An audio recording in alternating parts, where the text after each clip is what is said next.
हाँ जी students, good evening. हाँ जी बेटे, लास्ट क्लास के अंदर अपने मैकेनिज्म ऑफ ब्रीदिंग किया सीगा। यस, मैकेनिज्म ऑफ ब्रीदिंग के अंदर आपने कहा सीगा कि इंस्पीरेशन ते एक्सपीरेशन होया है ना। इंस्पीरेशन के अंदर मैं कहा कि जी ऑक्सीजन है ओहो ये मेरे लंग्स ने, मेरी एल्वियोलाई ऑफ लंग्स तक ऑक्सीजन है जी वो चली गई, दैट इज इंस्पीरेशन। एक्सपीरेशन के अंदर आपने कहा सीगा कि जी नियर बाय ब्लड वैसल्स ने उन्होंने अंदर कार्बन डाइऑक्साइड का लैवल ज़्यादा है, तो कार्बन डाइऑक्साइड इत्थे आ गई, ऑक्सीजन इत्थे चली जाऊगी। तो कार्बन डाइऑक्साइड इत्थे आने नाल कार्बन डाइऑक्साइड बॉडी चों बाहर एलिमिनेट हो जाना, उन्होंने आपने कहा सीगा एक्सपीरेशन। हुण मैं रेस्पिरेशन नूं बेटे दो पार्ट्स के अंदर डिवाइड करनी है, यानी कि ये मेरा ब्रीदिंग के मैकेनिज्म तो बाद ब्रीदिंग के अंदर आपने सिंपली कहता कि ऑक्सीजन अंदर गई, कार्बन डाइऑक्साइड बाहर आ गई। बट कार्बन डाइऑक्साइड बाहर आई किवें, यानी कि बॉडी के अंदर दोनों गैसेस के अंदर कोई ना कोई एक्सचेंजेस तो हो ही होंगे ना। तो अपने को नेक्स्ट आर्टिकल है बेटे एक्सचेंज ऑफ गैसेस, कि जी कार्बन डाइऑक्साइड है ये अंदरों बाहर आऊगी, जी ऑक्सीजन है वो बाहरों दी अंदर जाऊगी। यस, तो जी अपनी को गैसेस का एक्सचेंज होंगे बेटे, इनू आप दो पार्ट्स के अंदर डिवाइड करते हैं। किहड़े दो पार्ट्स हो गए अपने को, that is one is the external respiration, one is the internal respiration. External respiration का मतलब तो यही होंदा है कि ऑक्सीजन लंग्स तक आई, इत्थे गैसेस का एक्सचेंज होया, that is the exchange of the gases, external respiration.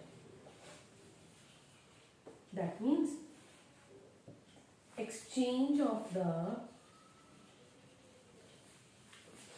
gases between alveoli of lungs and nearby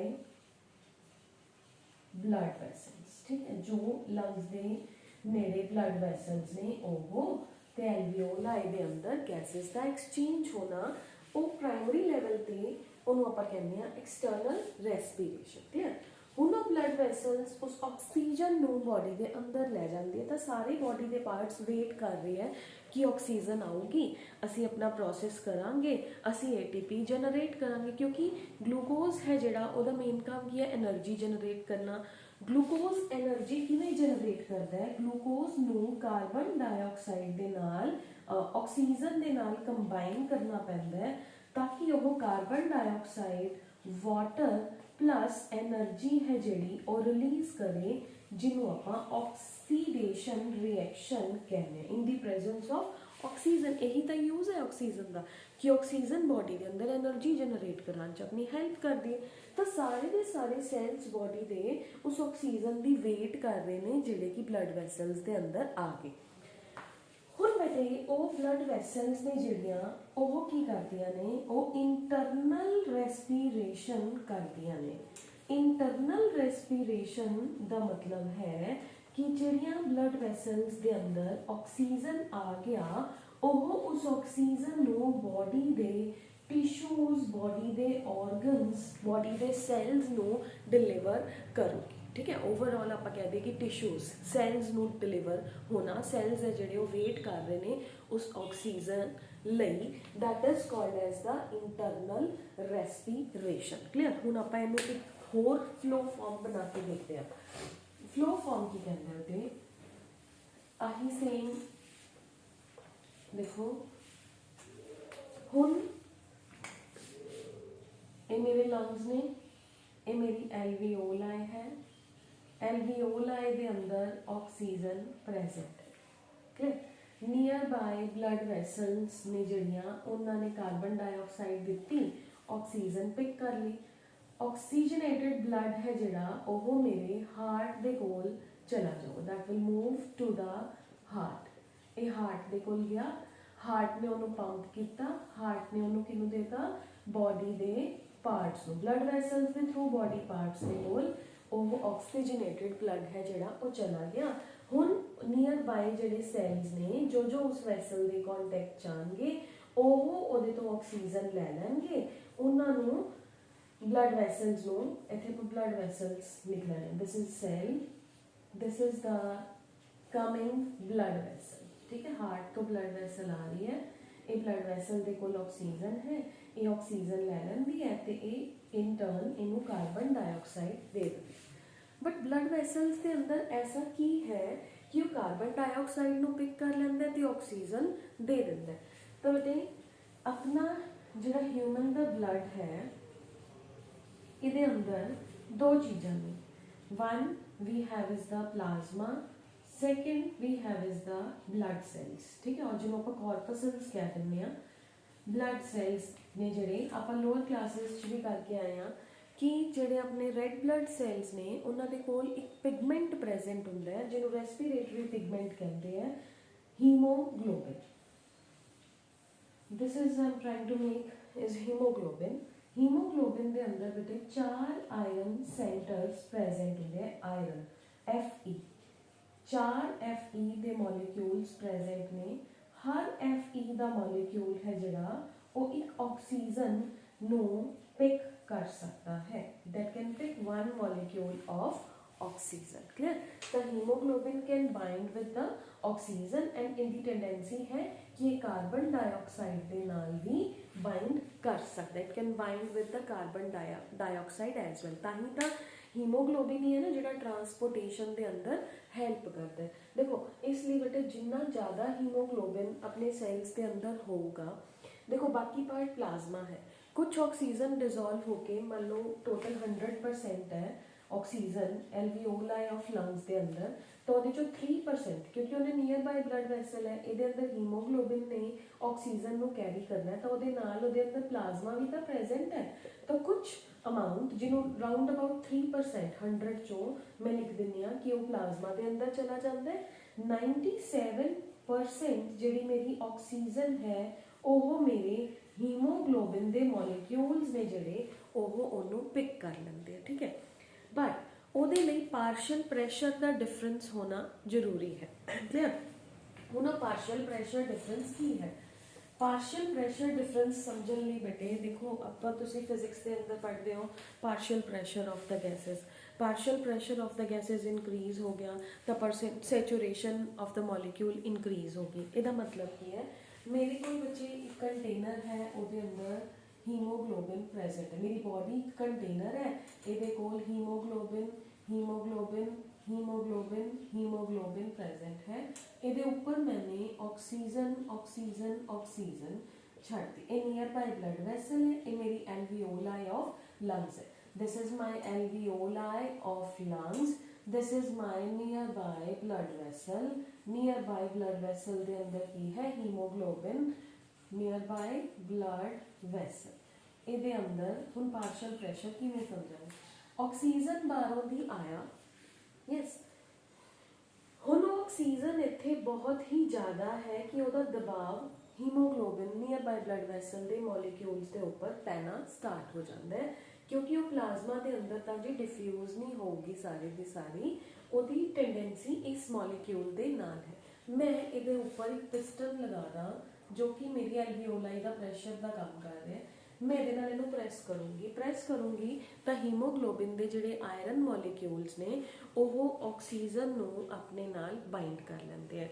देखो ये चीज़ याद रखनी है, हीमोग्लोबिन के अंदर 4 आयरन मॉलिक्यूल ने उन्होंने कोल ऑक्सीजन नाल बाइंड करने की टेंडेंसी है, उन्होंने सारियां दे नाल कार्बन डाइऑक्साइड बाइंड नहीं होई होंगी क्योंकि उन्होंने भी तो बॉडी के अंदर काम करना है, वो सारियां वैसल्स चो होके आते हैं। उन्होंने एक मॉलिक्यूल के नाल कार्बन डाइऑक्साइड बाइंड करती है जदों ये ऑक्सीजन के मॉलिक्यूल्स को डिलीवर करके आंदा, तो ये ऑक्सीजन के मॉलिक्यूल्स लेट्स से इतने 2 मॉलिक्यूल्स के उपर कार्बन डाइऑक्साइड है, 2 के उपर ऑक्सीजन है, ठीक है।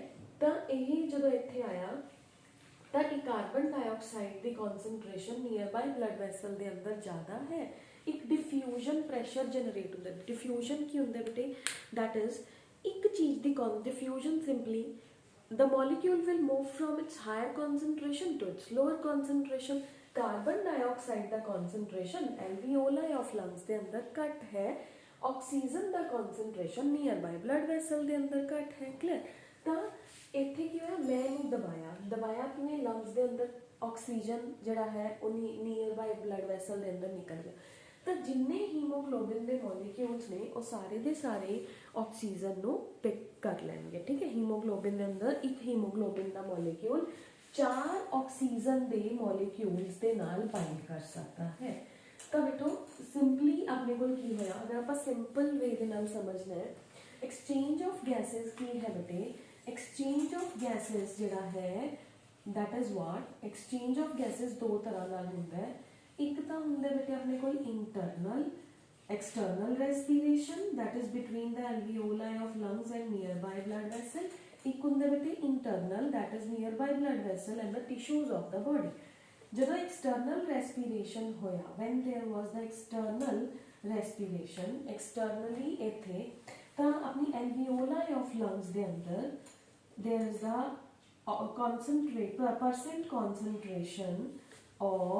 Percent concentration of oxygen is higher in alveoli, so there will be partial pressure of oxygen is higher in the alveoli of the lungs. So nearby blood vessel has higher partial pressure of carbon dioxide, so this will move from its higher concentration to the nearby blood vessel and this will move from here to its nearby alveoli। the first exchange हो गया। second भी same है, internal respiration के अंदर की होया, हुन यह oxygenated blood हार्ट कोल गया। हार्ट कोल क्यों गया जी? हार्ट ने उन्होंने प्रेशर बनाना, हार्ट ने उन्होंने सारी बॉडी तक पहुंचे उन्ना ज़्यादा प्रेशर बिल्डअप करना सी। हुन ये हार्ट तो मेरा ब्लड जिहड़ा है वो कित्थे जाऊगा, सारी बॉडी के टिश्यूज के कोल जाऊगा। From there it will move to all the tissues of my body. Blood vessel है, हुन नियर बाय ब्लड वैसल जिहड़ी ये हार्ट तो अयोटा आया, अयोटा सारी बॉडी के पार्ट्स के कोल कैपिलरीज के थ्रू जाऊगा। ठीक है, हुन उन्होंने कैपिलरीज के अंदर ऑक्सीजन ऑक्सीजन ऑक्सीजन की कॉन्सनट्रेशन हाई फॉर्म के अंदर प्रेजेंट है। ਜਿਹੜਾ इस ब्लड वैसल के नीयर बाय सैल्स आ रहे ने उन्होंने ऑक्सीडेशन कर ली, उन्होंने कार्बन डाइऑक्साइड जनरेट करती प्लस उन्होंने एनर्जी भी जनरेट कर ली। हुन की हुंदा बेटे अपने कोल ये फैक्टर्स ने बेटे जिहड़े कि इन्हां दी ब्रेकेज नूं तोड़दे हैं। जिहड़ा हीमोग्लोबिन है वो ऑक्सीजन नूं छड्डना नहीं चाहता। हीमोग्लोबिन की कहता है मैं ऑक्सीजन नूं नहीं उतारूंगा, I have more love with oxygen. उन्होंने लगता है कि ये ज़्यादा अच्छा मॉलिक्यूल है।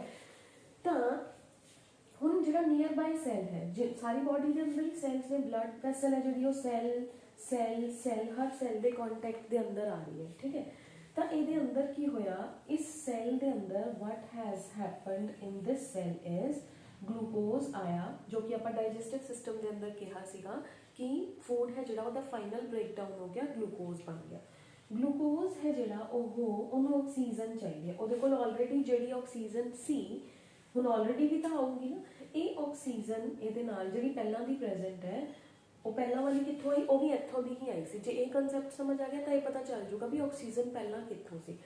ਆਕਸੀਜਨ ਜਿਹੜੀ ਪਹਿਲਾਂ ਤੋਂ ਪ੍ਰੈਜ਼ੈਂਟ ਸੀ ਉਹਨੂੰ ਯੂਜ਼ ਕੀਤਾ, ਉਹਨੂੰ carbon dioxide water plus energy के अंदर बई ब्रेकडाउन करता।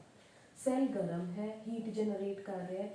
हीट आप कहने heat is one of the factors जो कि इन्हों की डिसोसीएशन करूगा, किसी भी चीज़ का बॉन्ड है उन्हें ब्रेक करने की कोशिश करती है, तो हीट इन्हों का बॉन्ड ब्रेक करने की कोशिश करूगी। वन सैकेंड जी कार्बन डाइऑक्साइड है, ये सैल कार्बन डाइऑक्साइड के अंदर ज़्यादा है, इस कार्बन डाइऑक्साइड को रिलीज़ कर देंगे। तो जो ये कार्बन डाइऑक्साइड को रिलीज़ करता है तो ये एक मॉलिक्यूल ऑफ ऑक्सीजन सैल में दे देंगे, एक मॉलिक्यूल कार्बन डाइऑक्साइड का बाइंड कर गया। हुन बेटे जी एक्सैस ऑफ कार्बन डाइऑक्साइड सी वो कैपिलरी के अंदर इस ब्लड वैसल के अंदर जिहड़ा वाटर सीगा उहदे नाल कंबाइन करके की करती है, that will form the H2CO3 carbonic acid.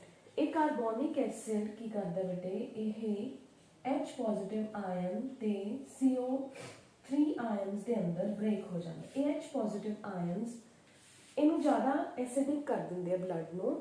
ਤਾਂ ਐਸਿਡਿਕ ਕੰਡੀਸ਼ਨ ਦੇ ਅੰਦਰ ਹੀਮੋਗਲੋबिन, ਸੈਕਿੰਡ ਫੈਕਟਰ, ਐਸਿਡਿਕ ਕੰਡੀਸ਼ਨ ਦੇ ਅੰਦਰ ਉਹ ਹੀਮੋਗਲੋबिन ਇਸ ਆਇਨਸ ਦੀ ਪ੍ਰੈਜ਼ੈਂਸ ਦੇ ਅੰਦਰ ਉਹ ਆਕਸੀਜਨ ਨਾਲ ਆਪਣੀ ਬਾਈਂਡਿੰਗ ਨੂੰ ਬ੍ਰੇਕ ਕਰ ਦਿੰਦਾ, ਤਾਂ ਉਹ ਦੂਸਰਾ ਮੋਲੀਕਿਊਲ ਆਫ ਆਕਸੀਜਨ ਵੀ ਰਿਲੀਜ਼ ਕਰ ਦਿੰਦਾ।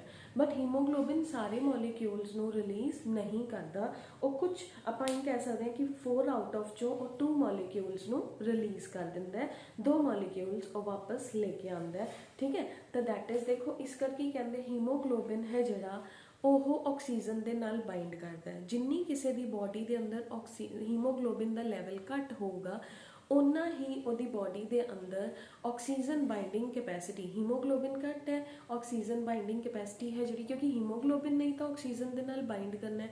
ਜੇ ਹੀਮੋਗਲੋबिन ਆਕਸੀਜਨ ਦੇ ਨਾਲ ਬਾਈਂਡ ਨਹੀਂ ਕਰੂਗਾ then what will be there, ਤਾਂ ਆਪਣੀ ਬੋਡੀ ਹੈ ਜਿਹੜੀ ਉਹ ਥੱਕੀ ਥੱਕੀ ਫੀਲ ਕਰਦੀ ਹੈ। ਦੇਖੋ ਜਿਨ੍ਹਾਂ ਦਾ HB ਘੱਟ ਹੁੰਦਾ ਬੱਚੇ ਗਿਰ ਜਾਂਦੇ ਆ, ਉਹਨਾਂ ਨੂੰ ਚੱਕਰ ਆਉਣੇ ਸ਼ੁਰੂ ਹੋ ਜਾਂਦੇ ਕਿਉਂਕਿ ਉਹਨਾਂ ਦੇ ਸੈਲਸ ਐਨਰਜੀ ਨਹੀਂ ਪ੍ਰੋਡਿਊਸ ਕਰ ਪਾਉਂਦੇ, ਉਹਨਾਂ ਨੂੰ ਥਕਾਵਟ ਰਹਿੰਦੀ ਹੈ। ਤਾਂ that is the main reason ਆਪਣਾ ਬਲੱਡ ਹੈ ਜਿਹੜਾ, ਆਪਣਾ ਹੀਮੋਗਲੋबिन ਹੈ ਜਿਹੜਾ ਉਹ ਹਮੇਸ਼ਾ ਹਾਇਰ ਲੈਵਲ ਤੇ, ਹਾਇਰ ਮੀਨਸ ਜਿੰਨੀ ਕੌਨਸਨਟ੍ਰੇਸ਼ਨ ਦੈਟ ਇਜ਼ 14 to 16 ਹੈ ਜਿਹੜਾ, और 12 to 16, 12.5 in females and 14.5 in males है ਜਿਹੜਾ ਉਹ ਆਪਣੇ ਬਲੱਡ ਦੇ ਅੰਦਰ ਹੀਮੋਗਲੋबिन ਦਾ, ਸੈਲਸ ਦੇ ਅੰਦਰ ਹੀਮੋਗਲੋबिन ਦਾ ਕੌਨਸਨਟ੍ਰੇਸ਼ਨ ਹੈ ਜਿਹੜਾ ਉਹ ਹੋਣਾ ਚਾਹੀਦਾ। ਠੀਕ ਹੈ, ਤਾਂ ਇਹ ਸਮਝ ਆਇਆ। ਇਹ ਆਪਣੇ ਕੋਲ ਕੀ ਹੈ ਬੇਟੇ, ਇੱਕ ਵਾਰ ਫਿਰ ਦੱਸ ਰਹੀ ਹਾਂ, ਬੋਡੀ ਦੇ ਅੰਦਰ ਸਿੰਪਲੀ ਡਿਫਿਊਜ਼ਨ ਪ੍ਰੈਸ਼ਰ ਜਨਰੇਟ ਹੁੰਦਾ ਹੈ, ਐਲਵੀਓਲਾਈ ਆਫ ਲੰਗਸ ਦੇ ਅੰਦਰ ਆਕਸੀਜਨ ਦਾ, ਨੀਅਰ ਬਾਈ ਬਲੱਡ ਵੈਸਲ ਦੇ ਅੰਦਰ ਕਾਰਬਨ ਡਾਈਆਕਸਾਈਡ ਦਾ। ਕਲੀਅਰ, ਤਾਂ ਉਹ ਕਾਰਬਨ ਡਾਈਆਕਸਾਈਡ ਤੇ ਆਕਸੀਜਨ ਦੇ ਪਾਰਸ਼ਲ ਪ੍ਰੈਸ਼ਰ ਡਿਫਰੈਂਸ ਕਰਕੇ ਪਹਿਲਾਂ ਤਾਂ ਇੱਥੇ ਐਕਸਚੇਂਜ ਹੁੰਦਾ ਹੈ, ਫਿਰ ਐਕਸਚੇਂਜ ਹੁੰਦਾ between the near by blood vessel and the tissues of the body. ਹੁਣ ਉੱਥੇ ਕਿਹੜੇ ਕਿਹੜੇ ਫੈਕਟਰਸ ਸੀਗੇ ਜਿਹੜੇ ਉਸ ਐਸੋਸੀਏਸ਼ਨ ਤੇ ਡਿਸੋਸੀਏਸ਼ਨ ਨੂੰ ਜਿਹੜਾ ਹੈ ਬਣਾਉਂਦੇ ਹੈ। ਤਾਂ one factor is carbon dioxide. ਜਿੰਨਾ ਸੈੱਲ ਦੇ ਅੰਦਰ ਕਾਰਬਨ ਡਾਈਆਕਸਾਈਡ ਜ਼ਿਆਦਾ ਹੋਊਗਾ ਉਹ ਰਿਲੀਜ਼ ਹੋਊਗਾ, ਉਹ ਆਕਸੀਜਨ ਹੀਮੋਗਲੋबिन ਦੀ ਆਕਸੀਜਨ ਨਾਲੋਂ ਯੂਨੀਅਨ ਨੂੰ ਬ੍ਰੇਕ ਕਰ ਦੂਗਾ ਤੇ ਆਪ ਜਿਹੜਾ ਹੈ ਉਹ ਉੱਥੇ ਜਾ ਕੇ ਲੱਗ ਜਾਊਗਾ। So the first factor is concentration of carbon dioxide affects the binding of the hemoglobin with the oxygen। Second है ये कार्बन डाइऑक्साइड सारा बाइंड नहीं करता, तो कुछ कार्बन डाइऑक्साइड वैसल के अंदर जिहड़ा वाटर प्रेजेंट है, plasma is what, plasma is water है ना, तो वो नाल कंबाइन करके कार्बोनिक एसिड बना दिंदा है। फिर वो कार्बोनिक एसिड फिर ब्रेक हुंदा है, वो H पॉजिटिव आयन्स रिलीज करता है। वो H पॉजिटिव आयन्स इस एनवायरनमेंट को एसिडिक कर देंगे हैं, तो हीमोग्लोबिन ते ऑक्सीजन की डिसोसीएशन है जिहड़ी वो हो जाती है। Clear, second factor acidity, H positive ions ने जिहड़े उन्हां दा आना, ठीक है, H पॉजिटिव आयन्स, ठीक है, वो आए इन्हों डिसोसीएट करता। थर्ड फैक्टर है बेटे, सेकेंड फैक्टर के अंदर इत्थे लिखिया H पॉजिटिव आयन एसिडिटी है जिहड़ी वो कर देंगे, मीडियम नू एसिडिक बना देंगे हैं, जिहदे करके वो एसोसीएशन ब्रेक हो जाती है। थर्ड है बेटे अपने को, थर्ड फैक्टर इज आप कह रहे हैं near by blood vessel, near by cell जिथे उसने जाना सीगा उत्थे एनर्जी भी तो जनरेट हो रही है, हीट जनरेट हो रही है, वो हीट है जिहड़ी वो हीमोग्लोबिन ते ऑक्सीजन दी एसोसीएशन नु ब्रेक कर दिंदा है। क्लियर है बेटे, तो इन्हू आपां इन्हां factors affecting the binding of the oxygen with haemoglobin, ठीक है, यानी कि किहड़े-किहड़े फैक्टर्स ने जिहड़े हीमोग्लोबिन ते ऑक्सीजन दी डिसोसीएशन दे अंदर हैल्प करदे कि बॉडी दे सारे पार्ट्स नू, जे उन्हें हुण अपने उपर ऑक्सीजन चढ़ा रखी है तो बॉडी के पार्ट्स नू ऑक्सीजन दे दे। क्लियर है बेटे, तो सब तो फर्स्ट है डिफ्यूजन प्रैशर जनरेट होंदा है। डिफ्यूजन प्रैशर जनरेट होंदा पहला alveoli of lung and the near by blood vessel, फिर वो डिफ्यूजन प्रैशर जनरेट होंदा है near by blood vessel and the cells के अंदर। सैल्स के अंदर किहड़े-किहड़े फैक्टर्स वर्क कर रहे हैं, कार्बन डाइऑक्साइड बन रही है क्योंकि फूड की ब्रेकडाउन हो रही है, फूड की ब्रेकडाउन हो रही है, एनर्जी जनरेट हो रही है। वो एनर्जी उन्होंने दोनों के बॉन्ड को ब्रेक करना चाहती है। क्यों? क्योंकि वो चाहती है भी जिन्नी ज़्यादा ऑक्सीजन आऊगी मैं उन्ना ज़्यादा एनर्जी जनरेट करूँगी। सैल अपने बारे सोच रहा होंगे उस टाइम पर, ठीक है। तो थर्ड फैक्टर किहड़ा आ गया कि जदों ज़्यादा कार्बन डाइऑक्साइड ब्लड वैसल च जाऊगी ਉਹਦੇ ਨਾਲ ਬਾइंड नहीं करूगी तो वो एसिडिटी एसिडिक एनवायरनमेंट क्रिएट कर दूगी। क्लीयर है बेटे? तो अपने को की आ गया कि दोनों गैसेस का ਜਿਹੜਾ ਐਕਸਚੇਂਜ ਹੈ ਉਹ ਕਿਵੇਂ ਹੁੰਦਾ? ਸਿੰਪਲੀ ਡਿਫਿਊਜ਼ਨ ਪ੍ਰੈਸ਼ਰ ਦੇ ਨਾਲ ਕੁਝ ਫੈਕਟਰਸ ਨੇ ਜਿਹੜੇ ਕਿ ਦੋਨੋਂ ਗੈਸਿਸ ਦਾ ਜਿਹੜੀਆਂ ਦੋਨੋਂ ਗੈਸਿਸ ਨੇ ਉਹ ਹੀਮੋਗਲੋਬਿਨ ਦੇ ਨਾਲ ਬਾइंड ਕਰ ਸਕਦੀਆਂ ਨੇ। ਹੀਮੋਗਲੋਬਿਨ ਸਾਰੀ ਆਕਸੀਜਨ ਨੂੰ ਫਿਰ ਵੀ ਨਹੀਂ ਉਤਾਰਦਾ ਕਿਉਂਕਿ ਕੁਝ ਪਰਸੈਂਟੇਜ ਉਹਨੂੰ ਬੋਡੀ ਦੇ ਅੰਦਰ ਟਰੈਵਲ ਕਰਨ ਲਈ ਵੀ ਚਾਹੀਦਾ ਹੁੰਦਾ ਹੈ। ਕਲੀਅਰ ਹੈ? ਤਾਂ ਇੱਥੇ ਆ ਬੇਟੇ ਇੱਕ ਹੋਰ ਚੀਜ਼, ਇੱਥੇ ਆਉਂਦਾ ਆਪਣੇ ਕੋਲ ਆਕਸੀਜਨ ਡਿਸੋਸੀਏਸ਼ਨ ਕਰਵ। ਉਹਦੀ ਹੈਲਪ ਦੇ ਨਾਲ ਆਪਾਂ ਐਕਸਚੇਂਜ ਆਫ ਗੈਸਿਸ ਨੂੰ ਸਮਝਦੇ ਹਾਂ। ਆਕਸੀਜਨ डिसोसिएशन कर कई बुक्स के अंदर सिर्फ ऑक्सीजन डिसोसिएशन ही लिखा हुआ है। वो दो नामों नाल आपां पढ़ सकते हैं, oxygen association and oxygen dissociation. ठीक है, डिसोसिएशन वर्ड का मतलब है तोड़ना एंड ऑक्सीजन एसोसिएशन वर्ड का मतलब है जोड़ना।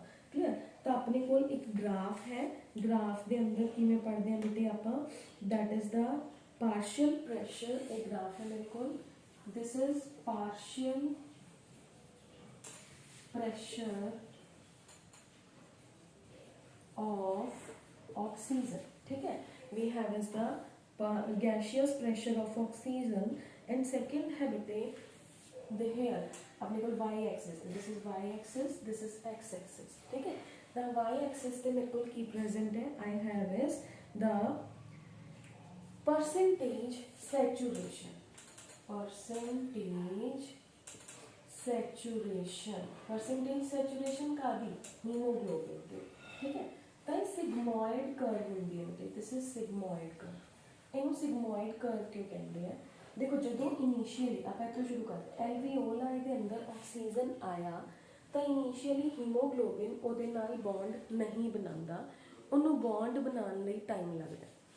हीमोग्लोबिन के 4 साइट्स प्रेजेंट ने। अ नियर बाय ब्लड वैसल है, आहा ये अंदर आरबीसी है, आहा मेरा हीमोग्लोबिन का मॉलिक्यूल है। हीमोग्लोबिन का मॉलिक्यूल एवं ही होंगे, ठीक है, 4, बट मैं उन्होंने एवं बना रही हूँ। यही की करता है हीमोग्लोबिन का मॉलिक्यूल, जो इतने ऑक्सीजन ज़्यादा है ये कहता चल थोड़ा जा ऑक्सीजन बाइंड कर जे, ये एक ऑक्सीजन बाइंड करता है, इनू ऑक्सीजन अच्छा लगता है, ਇਹ ਸਾਈਮਲਟੇਨੀਅਸਲੀ ਬਾਕੀ ਦੇ ਆਕਸੀਜਨ ਮੋਲੀਕਿਊਲਸ ਨੂੰ ਵੀ ਬਾइंड ਕਰਾ ਲੈਂਦਾ ਕਿਉਂਕਿ ਇਹਨੂੰ ਟਾਈਮ ਲੱਗਿਆ ਤਾਂ this is the initial factor ਕਿ ਮੰਨ ਲਓ ਸਪੋਜ਼ ਮੈਂ ਇੱਥੇ ਚੱਲ ਰਹੀ ਹਾਂ ਪਰ partial pressure of oxygen, partial pressure of oxygen ਹੈ ਜਿਹੜਾ ਉਹ ਮੇਰਾ ज़्यादा है, ਤੁਸੀਂ ਇਹਨੂੰ 20 40 60 80 ਲੈ ਲਓ, 20 40 60 80 and this is 100। Percentage saturation है जी वो आप स्टार्ट करते हैं 0 तो। ठीक है, we will start it from 0 0 20 40 60 and 80। Initially जो ऑक्सीजन आया तो हीमोग्लोबिन उन्होंने बाइंड नहीं करन देंदा, उन्होंने हौली हौली 1 एक मॉलिक्यूल बाइंड कराया, दूसरा मॉलिक्यूल बाइंड कराया और वी कैन से इनू एम बनाओ। अच्छा, सिग्मोइड एस शेप जाता बेटे है, शुरू शुरू जो बाइंड नहीं कराता, फिर जिमें जिमें उन्होंने अच्छी लगती है उन्होंने फटाफट दूजा इतने उन्हें की किया 0 ते सी जो 0 का मतलब है हजे हीमोग्लोबिन ने ऑक्सीजन को बाइंड ही नहीं कराया, फिर उन्हें एक मॉलिक्यूल ऑफ ऑक्सीजन को बाइंड कराया, उन्होंने अच्छा लग्या, उन्हें दूसरा मॉलिक्यूल बाइंड कराया, तीसरा हौली हौली उन्हें सारे मॉलिक्यूल्स में बाइंड कराया। हम बॉडी च कोई हीमोग्लोबिन थोड़ी है, फिर दूसरा हीमोग्लोबिन का मॉलिक्यूल आया, उन्हें ऑक्सीजन को बाइंड कराया, तीसरा आया हीमोग्लोबिन को बाइंड कराया, चौथा है ये अपने एल्वियोलाई ऑफ लंग्स की सिचुएशन है क्योंकि बॉडी होर किते भी 100% ऑक्सीजन प्रेजेंट नहीं है। एल्वियोलाई ऑफ लंग्स के अंदर मेरे को की होया ऑक्सीजन है जिहड़ा वो 100% प्रेजेंट है। This is called as percentage fully saturated, not percentage, that is fully saturated haemoglobin with oxygen. Clear, ये मेरी एल्वियोलाई ऑफ लंग्स की सिचुएशन। क्लियर, हुण आप कहांगे that is shift from right this is my right hand, this is right. On the curve shift from right to left, ਜਦੋਂ ਆਪਾਂ right to left ਵੱਲ ਜਾਂਦੇ ਆ ਉਹਦਾ ਮਤਲਬ ਹੈ ਕਿ ਹੁਣ ਇਹ ਬਲੱਡ ਬੋਡੀ ਦੇ ਟਿਸ਼ੂਜ਼ ਨੂੰ ਆਕਸੀਜਨ ਦਊਗਾ। ਹੁਣ ਉਹ ਹੀਮੋਗਲੋਬਿਨ ਖਾਲੀ ਹੋਣਾ ਚਾਹੁੰਦਾ ਨਹੀਂ ਹੈ ਪਰ ਉਹਨੂੰ ਬੋਡੀ ਕਰ ਦਿੰਦੀ ਹੈ, ਤਾਂ ਉਹ ਹੀਮੋਗਲੋਬਿਨ ਵਾਲਾ ਬਲੱਡ ਭਰਿਆ ਹੋਇਆ ਬਲੱਡ ਫੁੱਲੀ ਸੈਚੂਰੇਟਡ ਬਲੱਡ ਜਿਵੇਂ ਜਿਵੇਂ ਨੀਚੇ ਆਉਂਦਾ ਉਹਦੇ ਤੋਂ ਆਕਸੀਜਨ ਦੇ ਮੋਲੀਕਿਊਲ ਬੋਡੀ ਦੇ ਅੰਦਰ ਡਿਲੀਵਰ ਹੁੰਦੇ ਜਾਂਦੇ। As we move from left to right, that shows the association curve, and as we shift from right to left, that shows the oxygen, this is oxygen association curve, ਜਦੋਂ ਆਪਾਂ ਇੱਧਰੋਂ ਦੀ ਇੱਧਰ ਜਾ ਰਹੇ ਹਾਂ, this shows the oxygen dissociation curve। Books के अंदर generally oxygen डिसोसीएशन लिखा होया, एसोसीएशन नहीं लिखा होया। तो एसोसीएशन का मतलब है जदों हीमोग्लोबिन लोड हो रहा है, जदों हीमोग्लोबिन के ऊपर ऑक्सीजन बाइंड हो रही है, दैट इज एसोसीएशन। एसोसीएशन होने लई कुछ टाइम है जेड़ा, दिस इज सम टाइम, वो कुछ टाइम लगता है। क्लियर है बेटे? ਜਦੋਂ ਉਹ ਪੂਰੀ ਜਦੋਂ ਉਹਨੂੰ ਆਕਸੀਜਨ ਦੇ ਨਾਲ ਅਫੀਨਿਟੀ ਹੋਣੀ, ਪਿਆਰ ਹੋਣਾ ਸ਼ੁਰੂ ਹੋ ਜਾਂਦਾ ਹੈ, ਉਹਨੂੰ ਫਟਾਫਟ ਉੱਪਰ ਬਿਠਾ ਲੈਂਦਾ ਹੈ ਐਂਡ ਇਟ ਵਿਲ ਬਿਕਮ ਫੁੱਲੀ ਸੈਚੂਰੇਟਡ। ਇਹ ਵਾਲੀ ਸਿਚੁਏਸ਼ਨ ਹੈ ਲੰਗਸ ਦੇ ਅੰਦਰ ਜੋ ਨੀਅਰ ਬਾਏ ਬਲੱਡ ਵੈਸਲਸ ਨੇ ਉਹਦੇ ਅੰਦਰ, ਦਿਸ ਇਜ਼ ਫੁੱਲੀ ਸੈਚੂਰੇਟਡ। ਜਦੋਂ ਇਹ ਬੋਡੀ ਦੇ ਟਿਸ਼ੂਜ਼ ਕੋਲ ਜਾਂਦਾ ਹੈ ਤਾਂ ਇਹ ਫਟਾਫਟ ਹੀਮੋਗਲੋਬਿਨ ਹੈ ਜਿਹੜਾ ਉਹ ਆਕਸੀਜਨ ਦਿੰਦਾ ਜਾਂਦਾ ਹੈ, ਕਾਰਬਨ ਡਾਈਆਕਸਾਈਡ ਲੈਂਦਾ ਜਾਂਦਾ। ਉਹ ਫਟਾਫਟ ਤਾਂ ਨਹੀਂ ਦਿੰਦਾ ਬਟ ਜਿਹੜੀਆਂ ਫੈਕਟਰਸ ਨੇ ਇਹ ਉਹਨੂੰ ਅਫੈਕਟ ਕਰਦੇ ਨੇ। ਇਹ ਕਹਿੰਦੇ ਨੇ ਵੀ ਤੂੰ ਉਤਾਰਦਾ ਜਾ, ਤੂੰ ਸਾਡੀ ਕਾਰਬਨ ਡਾਈਆਕਸਾਈਡ ਲੈਂਦਾ ਜਾ ਤੇ ਆਕਸੀਜਨ ਦਿੰਦਾ ਜਾ। ਕਿਉਂ? ਕਿਉਂਕਿ ਉਹਨੂੰ ਤੰਗ ਕਰਦੇ। ਉਹ ਤੰਗ ਕਿਵੇਂ ਕਰਦੇ ਨੇ? ਉਹ ਕੀ ਕਰਦੇ ਹੈ, ਬਲੱਡ ਦੇ ਅੰਦਰ ਪਲਾਜ਼ਮਾ ਦੇ ਅੰਦਰ ਕਾਰਬਨ ਡਾਈਆਕਸਾਈਡ ਛੱਡ ਦਿੰਦੇ ਆ। ਇਹ ਕਾਰਬਨ ਡਾਈਆਕਸਾਈਡ ਚਲਾ ਕੇ ਇਹ ਵਾਟਰ ਦੇ ਨਾਲ ਕੰਬਾਈਨ ਕਰ ਜਾਂਦੀ ਹੈ, ਇਹ ਤਾਂ ਜੀ ਕਾਰਬੋਨਿਕ ਐਸਿਡ H2CO3 ਬਣਾਉਣਾ ਸਟਾਰਟ ਕਰ ਦਿੰਦੀ ਹੈ। ਇਹ ਸਪਲਿਟ ਹੋ ਜਾਂਦਾ ਹੈ, ਇਹ H ਪੋਜ਼ਿਟਿਵ ਰਿਲੀਜ਼ ਕਰ ਦਿੰਦਾ ਹੈ। ਤਾਂ ਦਿਸ H ਪੋਜ਼ਿਟਿਵ ਜਿਹੜਾ ਹੈ ਇਹਨੂੰ ਤੰਗ ਕਰਦਾ ਹੈ, ਜਿਹਦੇ ਐਜ਼ ਅ ਰਿਜ਼ਲਟ ਇਹ ਆਕਸੀਜਨ ਨੂੰ ਆਪਣੇ ਤੋਂ ਉਤਾਰ ਦਿੰਦਾ ਹੈ। ਕਲੀਅਰ? ਤਾਂ ਆਪਣੇ ਕੋਲ ਬੇਟੇ ਇਹ ਬਹੁਤ ਇਫੈਕਟ ਹੈ ਕਿ ਬੋਡੀ ਦੇ ਅੰਦਰ ਕਾਰਬਨ ਡਾਈਆਕਸਾਈਡ ਹੈ ਜਿਹੜੀ ਉਹ that will form the carbonic acid, ਉਹ ਕਾਰਬੋਨਿਕ ਐਸਿਡ ਸਪਲਿਟ ਹੋ ਕੇ ਐਸਿਡ ਜਿਹੜੇ H ਪੋਜ਼ਿਟਿਵ ਆਇਨਸ ਨੇ ਉਹ ਰਿਲੀਜ਼ ਕਰਦਾ ਹੈ। ਉਹ H ਪੋਜ਼ਿਟਿਵ ਆਇਨਸ ਨੇ ਜਿਹੜੇ ਉਹ ਆਕਸੀਜਨ ਦੀ ਬ੍ਰੇਕੇਜ ਦੇ ਅੰਦਰ ਹੈਲਪ ਕਰਦੇ ਆ, that is the Bohr's effect. Clear ਹੈ ਬੇਟੇ? ਫਿਰ ਕਲੋਰਾਈਡ ਸ਼ਿਫਟ। ਤਾਂ ਜਦੋਂ ਦੇਖੋ ਬੋਡੀ ਹੈ, ਸੈਲਸ ਨੇ, ਹੁਣ ਜਦੋਂ ਇੱਥੇ ਐਸਿਡ ਦਾ ਇਫੈਕਟ ਹਾਈ ਹੋ ਗਿਆ ਤਾਂ ਇਹਨੂੰ ਬੈਲੈਂਸ ਕਰਨਾ ਵੀ ਤਾਂ ਜ਼ਰੂਰੀ ਹੈ ਨਾ। ਤਾਂ ਬੋਡੀ ਉਹਨੂੰ ਬੈਲੈਂਸ ਕਿਵੇਂ ਕਰਦੀ ਹੈ? ਤਾਂ ਬੋਡੀ ਕੀ ਕਰਦੀ ਹੈ, ਇੱਥੇ chloride ions near by blood vessels ਦੇ ਅੰਦਰ H ਪੋਜ਼ਿਟਿਵ ਆਪ ਲੈਣ ਲੱਗ ਜਾਂਦੀ ਹੈ।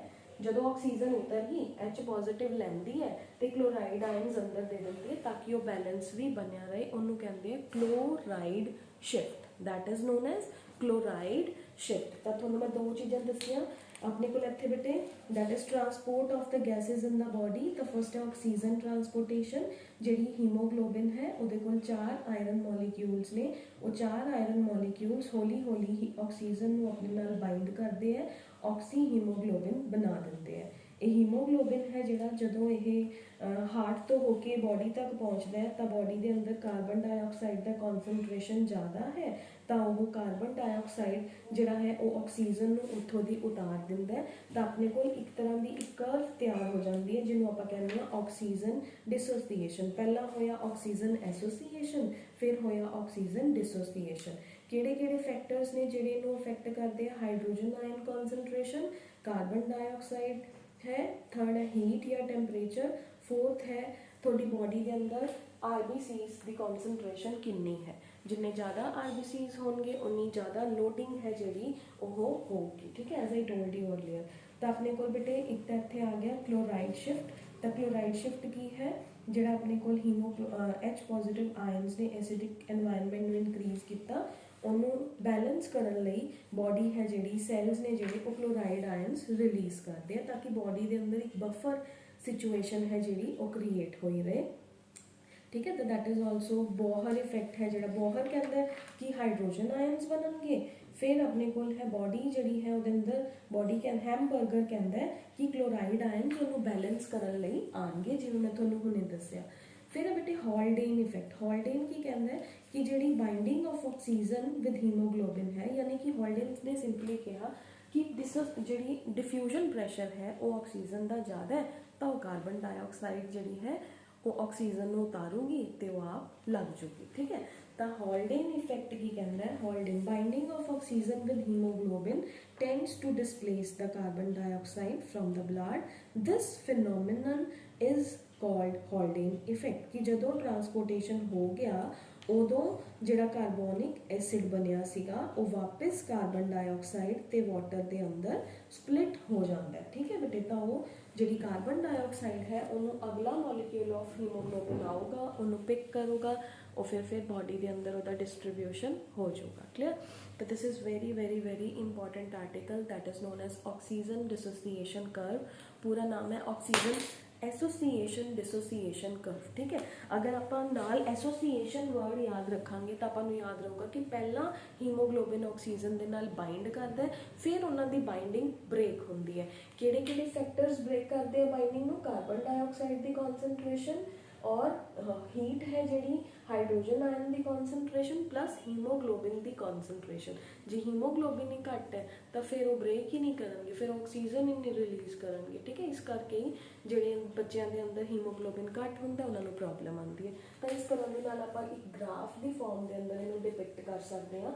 This is partial pressure of oxygen, this is fully saturated haemoglobin with oxygen, this is percentage saturation. Fully saturated ये ऑक्सीजन का पार्शियल प्रेशर ज़्यादा है, ये हीमोग्लोबिन को इन्हें फुली सैचुरेट करता। This is the situation in the alveoli of the lungs. जिमें जिमें आप नियर बाय टिश्यूज़ के कोल जावांगे it will shift from right to left. Left to right shows the association and right to left shows the dissociation. Clear, so it is very very very important phenomenon. ये अंदर अपने को आगे एक Bohr effect, Haldane effect and third है जिहड़ा वो अपने को है that is a Hamburger effect. Clear है बेटे, तो इत्थों तक सारे अपना अच्छे तरीके दे नाल टॉपिक नूं तैयार कर लो। दिस इज़ क्वाइट औखा नहीं है बेटे, बट ये बहुत समझ के करने वाला टॉपिक है।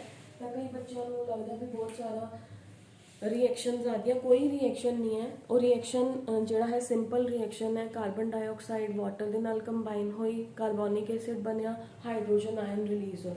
जिवें मैं थोड़ा स्टैप बाय स्टैप दस्सिया कि हीमोग्लोबिन का स्ट्रक्चर की है, डिफ्यूजन प्रैशर की होंदा है, फिर उस तो बाद जो एल्वियोलाई ऑफ लंग्स के नियर बाय ब्लड वैसल है वो अंदर की होया, फिर जो near by blood vessel heart को जाके बॉडी को जाऊगी तो बॉडी के अंदर की सिचुएशन क्रिएट होगी। ठीक है, फिर अपन यह ग्राफ है जोड़ा वो बनाना जरूरी है। Clear, so that's it about your oxygen association dissociation curve. इनू चंगी तरह समझ लो, जो डाउट होए मैनू पूछ लियो। ठीक है, थैंक यू सो मच। इत्थों तक बेटे तुसी ये नोट्स मैनू आपे बना के आर्टिकल नू पूरा राइट करके जिवें मैं दस्सिया एवें ही मैनू लिख के भेजोगे। ठीक है, संडे वाला टेस्ट दे लो, उस तो बाद संडे ईवनिंग तक मैनू भेज दियो। संडे ईवनिंग तक मतलब संडे ईवनिंग तक का मतलब है सब का काम आ जाना चाहिए।